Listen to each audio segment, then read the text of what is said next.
గీత అజిత్ల బంధం నిలబెట్టగలవా అని అడిగినందుకు అంజలి తీసుకున్న నిర్ణయం సీను ఈ పెళ్లి. దానికి మనం ఎంత రుణపడ్డామో చూడు సీను. తీసుకో తల్లి.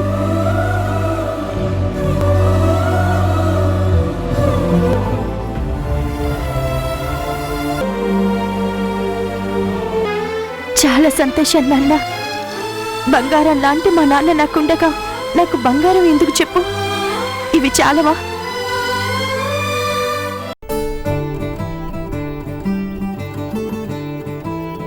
టిఫిన్ ఏం చేస్తావు అంజలి? దోశ కొబ్బరి చట్నీ అండి. వావ్, చెప్తుంటేనే ఆకలి పెరిగిపోతోంది. ఏది వడ్డించు.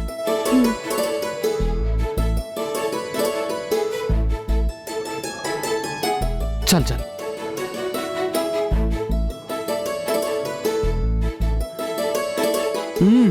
సూపర్. ఇంత బాగా ఇంత రుచిగా ఎలా వండుతావు అంజలి? నిజంగా నువ్వు ఏది చేసినా చాలా బాగుంటుంది తెలుసా? అసలు నాకు విషయం అర్థం కావడం లేదు, చెప్పు. నువ్వు ఈ వంటలన్నీ ఎప్పుడు నేర్చుకున్నావు? చిన్నప్పటి నుంచి నాకు వంట చేయటం అలవాటండి. అవునా? అసలు ఈ జనరేషన్లో ఆడపిల్లల్లో 160% మందికి వంట చేయడం రాదట. నువ్వు చదువులో ఫస్ట్, వంటలో భేష్. ఎలా సాధ్యం అంజలి? ఇంట్రెస్ట్ అనేది ఉంటే ఏది అసాధ్యం కాదండి. ఆఫ్ కోర్స్, అదే నిజమే. ఇంతకీ వంటలని నువ్వు ఎవరి దగ్గర నేర్చుకున్నావు? మీ అమ్మ దగ్గర?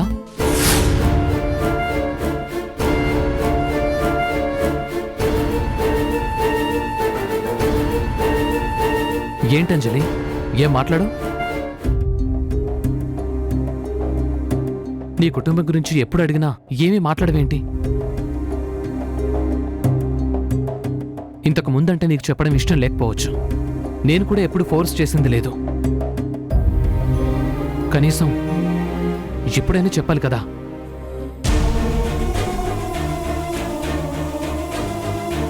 వాళ్ళెవరో తెలుసుకుంటే మనం వెళ్ళి ఇంటికి తీసుకొద్దాం. మనకు మాత్రం ఎవరున్నారు చెప్పు?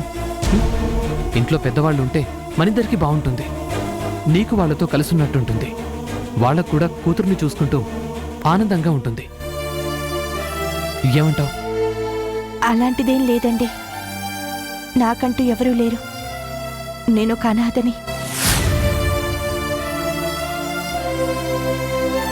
చెప్పుకోవడానికి ఎవరూ లేరు. చేరదీయడానికి ఎవరూ లేరు. ఐఎమ్ సారీ అంజలి. పర్వాలేదులేండి. నువ్వు అనాథ వయ్యుండి కూడా ఇంత పద్ధతిగా పెరిగావంటే చాలా గ్రేట్. నువ్వు పెరిగిన అనాథాశ్రమం ఎక్కడో చెప్పు. ఎందుకండి? ఏదైనా సాయం చేద్దామని. నీలాంటి వాళ్ళని ఇంత చక్కగా పెంచుతున్నా అలాంటి శరణాలయానికి మనకు తోచినంత సాయం చేద్దాం. 10 మందికి ఉపయోగపడ్డట్టు ఉంటుంది కదా. ఏమంటావు? మీ ఉద్దేశం మంచిదేనండి. కానీ సమయం వచ్చినప్పుడు మీకు అన్ని వివరాలు చెప్తాను. సరే అంజలి, నీ ఇష్టం. నీకెప్పుడు చెప్పాలనిపిస్తే అప్పుడే చెప్పు.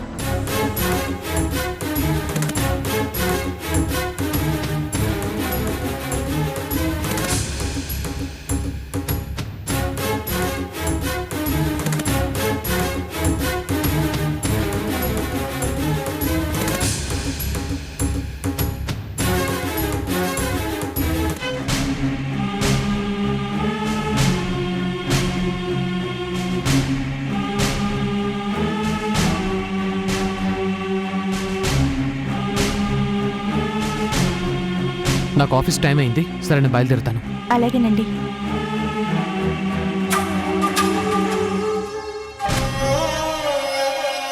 నన్ను క్షమించండి. మీలాంటి గొప్ప వాళ్ళకి నా గురించి చెప్పలేను.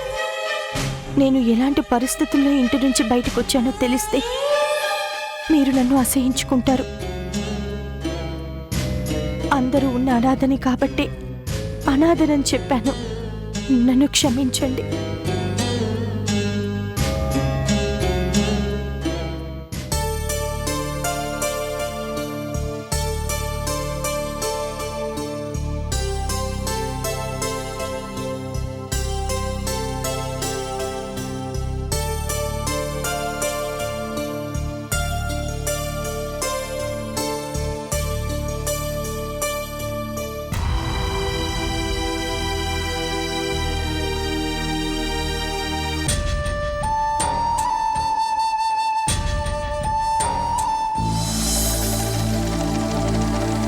భాస్కర్,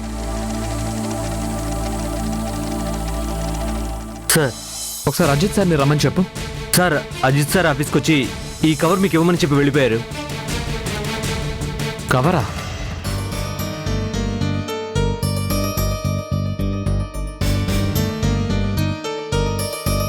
నమస్తే సార్.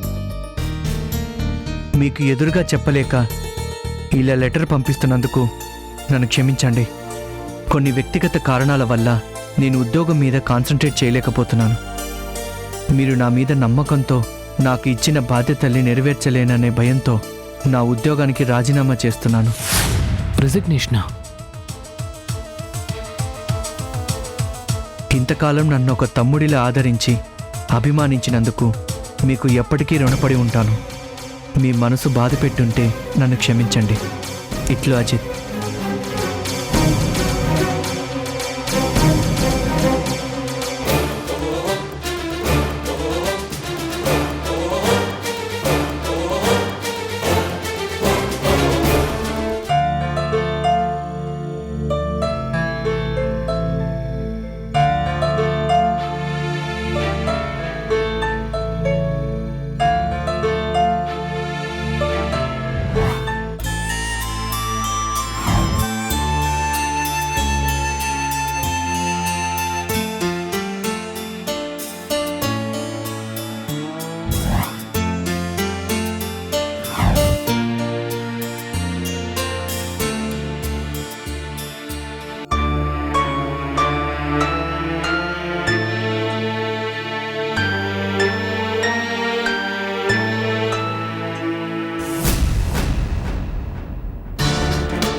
అజిత్, సార్ మీరా? నేనే. నేను ఆఫీస్లో కలవాలనుకున్నాను, కానీ అనుకోకుండా ఇక్కడ కలవాల్సి వచ్చింది.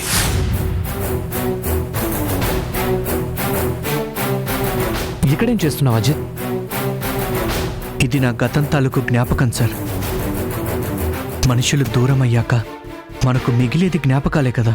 మనుషులు దూరం అయ్యారని చెప్తూ నువ్వెందుకు అందరికీ దూరం అవుతున్నావు?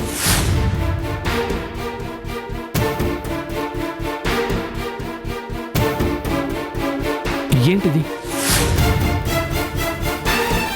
నేను ఎప్పుడైనా నిన్ను ఒక ఎంప్లాయీలో చూశానా? నీకెప్పుడైనా ఫ్రీడమ్ లేదని చెప్పానా? లేదు సార్.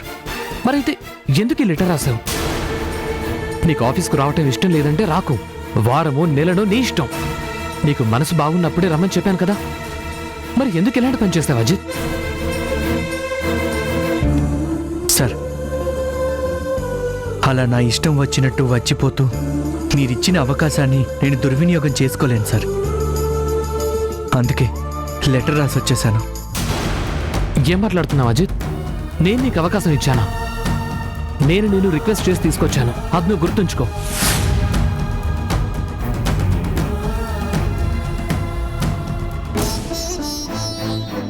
అసలు నీ ప్రాబ్లం ఏంటి అజిత్?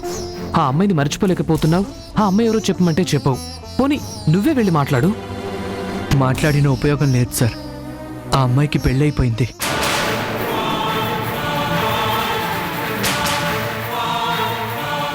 ఓకే అజిత్, అయిపోయింది కదా.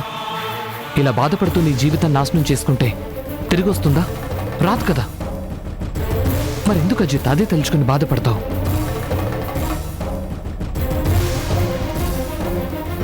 నా వల్ల కావడం లేదు సార్. నా వల్ల మీకు నష్టం జరిగినా అది నా మనసుకి ఇంకా బాధ కలిగేలా చేస్తుంది. నువ్వు నాకు నష్టం కలుగుతుందేమో అని ఫీల్ అవుతున్నావు. నేను నువ్వేమైపోతావు అని ఫీల్ అవుతున్నాను అజిత్. నీకో విషయం తెలుసా అజిత్? ప్రేమించిన మనిషి దూరం అయితే ఆ బాధ ఎలా ఉంటుందో నాకు బాగా తెలుసు. నేను నా భార్యను ప్రేమించి పెళ్లి చేసుకున్నాను. పెద్దల్ని ఒప్పించడం కోసం చాలా పెద్ద ఫైట్ చేశాను. అందరినీ ఒప్పించాను. కానీ చివరికి ఏమైంది? పసిబిడ్డ నా చేతిలో పెట్టి తను వెళ్ళిపోయింది. కోట్లాస్తి చేతిలో ఉంది, కానీ పసిబిడ్డకు అమ్మను, అమ్మ ప్రేమను అందించలేకపోయాను. అంజలి వచ్చేంత వరకు నా జీవితం ఏంటో కూడా నాకు తెలియలేదు.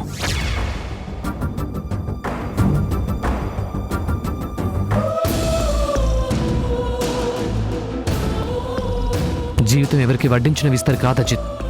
మనం అనుకుంది జరగనప్పుడు, మనకు నచ్చింది దక్కనప్పుడు, మనకు దక్కిన దాన్ని ప్రేమించాలి. అదే జీవితం. అదే నాకు చేత కావడం లేదు సార్. అది నేర్చుకోవాలంటే ఇలా ఒంటరిగా ఉండకూడదు. నలుగురితో తిరగాలి, నలుగురితో కలవాలి, నలుగురితో మాట్లాడాలి. చూడజిత్, ఈ ప్రపంచంలో అత్యంత భయంకరమైనది ఏంటో తెలుసా? ఒంటరితనం. అది ప్రపంచాన్ని మనకు దూరం చేస్తుంది. చాలా మంది కష్టం వస్తే ఒంటరిగా బాధపడతారు. అది తప్పజిత్. ఒంటరితనం ఏ సమస్యకు పరిష్కారం చూపించదు.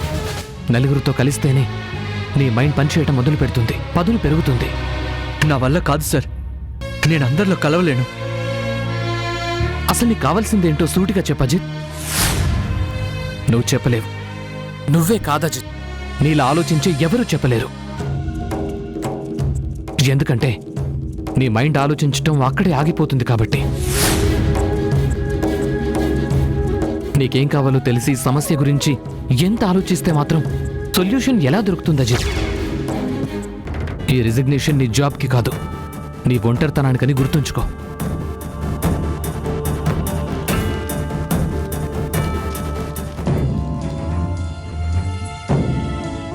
పద అజిత్, పద.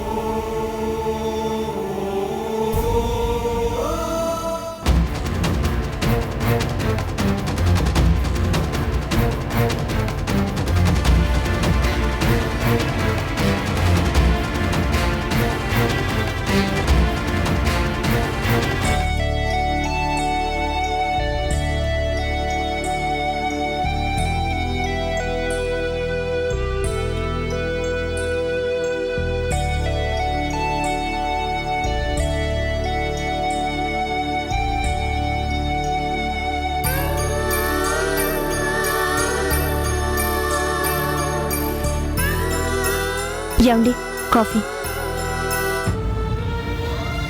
థ్యాంక్ యూ అంజలి. నేనే అడుగుదాం అనుకున్నాను. ఎందుకో చాలా డిస్టర్బ్డ్గా కనిపిస్తున్నారు. ఏమైందండి? అజిత్ గురించి నా ఆలోచన అంతా. ఏమైందండి? మళ్ళీ ఏదైనా ప్రాబ్లమా? అతని పరిస్థితి తలుచుకుంటేనే నాకు బాధగా అనిపిస్తోంది అంజలి. నీకు విషయం తెలుసా? అజిత్ జాబ్కి రిజైన్ చేసి వెళ్ళిపోయాడు. రిజైన్ చేశారా? ఎందుకు? ఎందుకంటే ఏం చెప్తాం, అతని మైండ్ సెట్ అలా ఉంది. ఎప్పుడూ అతనికి దూరమైన అమ్మాయి గురించి ఆలోచన.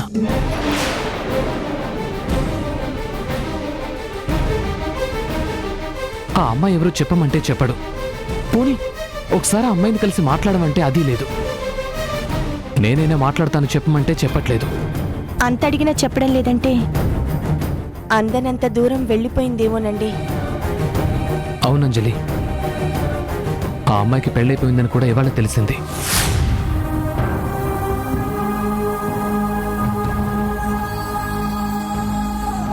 పాపం అజిత్ చాలా మంచి మనిషి అంజలి. మొదటి పరిచయంలోనే మా ఇద్దరి మధ్య చాలా మంచి అనుబంధం ఏర్పడింది. తెలివితేటలు మాత్రమే కాదు, మంచి భవిష్యత్తు కూడా ఉంది. అలాంటి మనిషి ఆ అమ్మాయి గురించి ఆలోచిస్తూ తన జీవితాన్ని పాడు చేసుకోవటం చాలా బాధగా ఉంది అంజలి.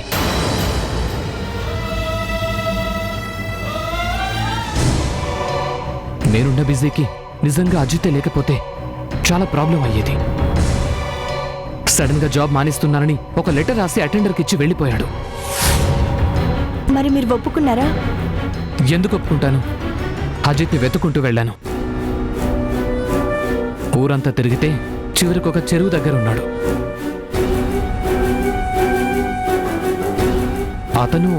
అతని లవర్ ఎప్పుడు కలిసే ప్లేస్ అట అది. వెళ్ళి అక్కడ బాధపడుతున్నాడు.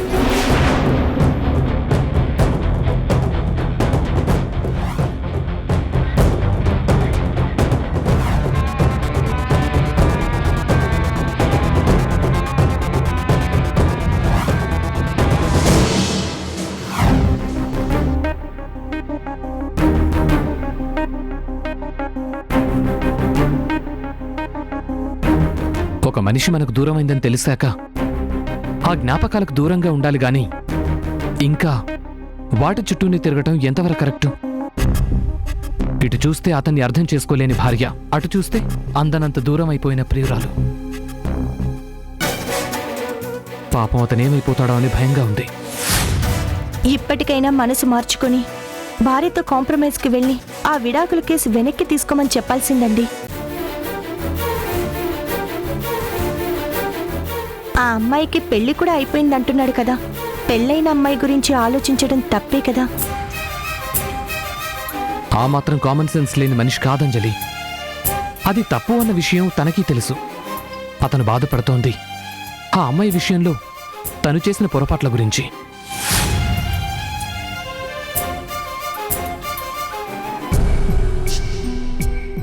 ఎంతైనా ప్రేమించిన మనిషి కదా, ఆ మాత్రం పశ్చాత్తాపం ఉండదా? పశ్చాత్తాపడి ఉపయోగం ఏంటండి?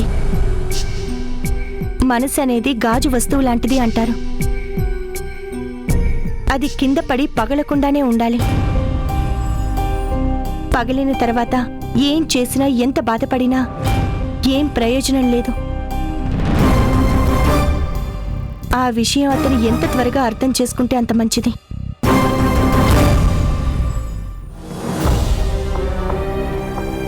అనవసరమైన ఆలోచనలతో అతని భార్య జీవితాన్ని కూడా నాశనం చేస్తున్నాడు. ఆ అమ్మాయిని ఎందుకు బాధ పెడుతున్నాడో నిలదీసి అడగండి. ఇప్పుడున్న పరిస్థితుల్లో అతన్ని ఎక్కువగా కదిలించడం కూడా తప్పే అంజలి.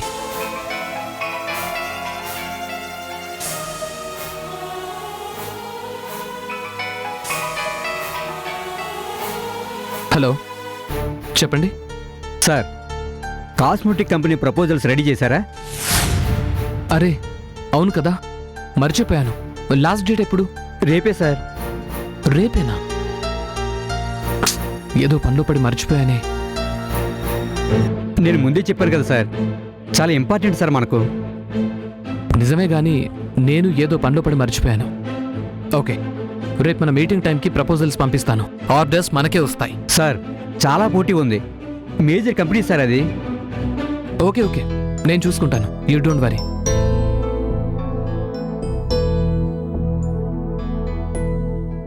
అంజలి, నాకు చాలా పనుంది. పాప వచ్చిన నన్ను డిస్టర్బ్ చేయకుండా చూసుకో. అలాగేనండి.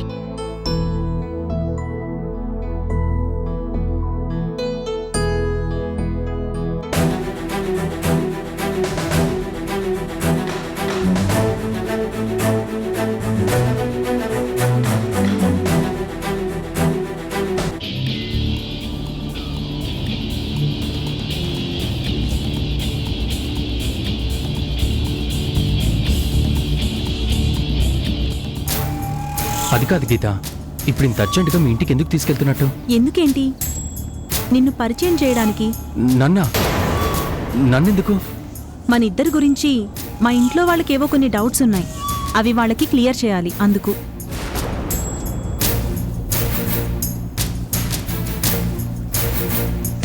అది కాదు గీత, నన్ను ఇప్పుడు పరిచయం చేయడం అవసరమా? మీ స్థాయి వేరు, నా స్థాయి వేరు. అయితే ఏంటి రోహిత్? అంటే మీ ఇంట్లో వాళ్ళకి నా మీద ఏదైనా కోపం వచ్చి నన్ను ఏదైనా అంటే నేను చూస్తూ ఊరుకుంటానా? మా వాళ్ళకి ఎలా సమాధానం చెప్పాలో నాకు బాగా తెలుసు.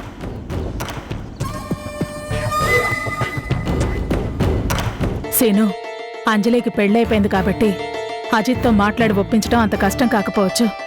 కానీ దానికంటే ముందు గీతతో మాట్లాడి అజిత్తో కలిసి ఉండేలా చేయాలి సీను. చాలా మంచి ఆలోచన అమ్మగారు. మీరు గట్టిగా చెప్తే గీతమ్మ కూడా కాదనదు. ఏదో రకంగా వాళ్ళ కాపురం నిలబడితే అంతే చాలమ్మా.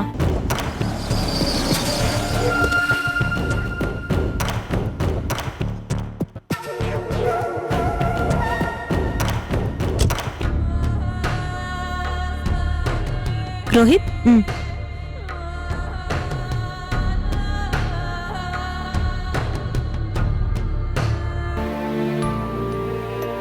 మమ్మీ, రోహిత్,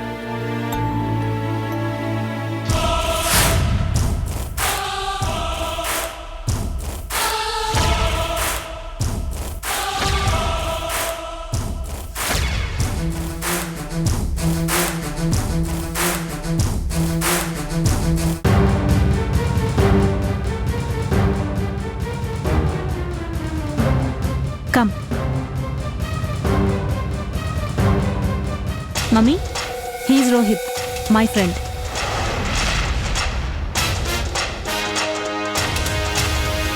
ఆ రోజు నేనెవరితోనో రెస్టారెంట్లో కనిపించానని నీకెవరో ఫోన్ చేసి చెప్పారన్నారు కదా, అది ఇతనే.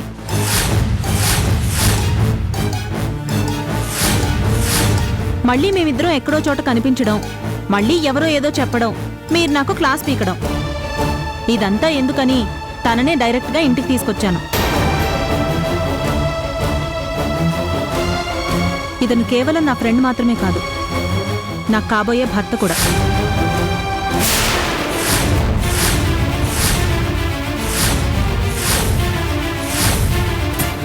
నర్మాయ్, అసలేం మాట్లాడుతున్నావే? ఎందుకలా ఆవేశపడతావు మమ్మీ? రోహిత్ నన్ను ఎంత బాగా చూసుకుంటాడో తెలుసా? గోవాలో తను నన్ను కాపాడకపోతే ఈరోజు మీ కూతురు మీ కళ్ళ ముందు ఉండేది కాదు. ఇవాళ కాకపోతే రేపైనా సరే నాకు విడాకులు వస్తాయి. ఆ రోజు నేను రోహిత్ని పెళ్లి చేసుకుంటాను.